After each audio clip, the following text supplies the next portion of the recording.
Assalamualaikum Bapak Presiden, Bapak Jokowi. Lon Abu Samad, tim tu Hidro ni jamu. Wate ni ngam Bapak Amin Ma'ruf. Lon urang kerja gerau ni. Di lon malam marota, na lon dengar laporan ro ni Pak. Yang na pegah alun ni lon kudu ai ke TV. Na pegah tu na petren peng rata daerah meliun-liun gede Pak.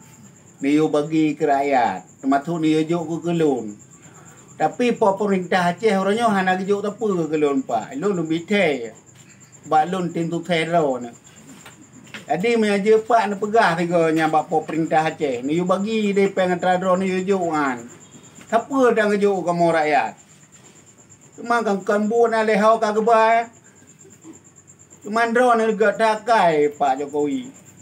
Hana rugo kamu pilih hidro ni pegak jalan tol ni juk peng meliun-liun kena Aceh. Kamu hana kejau. Yang aku pegah bak drone. Menyaja ni tampar ketiga hotel ni jak kena. Hana kejau peng ke kamu rakyat. Peng ni kirim hidro ni hana kejau bagi hana bagi siapa. Igau madu mutume dulu hana mutume. Padahal lun tim sukses nyan si. Menyaino dengannya lun kerja kanyan hek liu kerja. Mukumat motor-motor di langli tak kengon. Bak apa menang ai nyan. Tapi lun hana menganggap tepu hana sabar dengan drone hai Pak Jokowi. Drone hana kirim peng kena daerah. Ni you bagi ke kamu. Kamu rakyat. Peng komplit.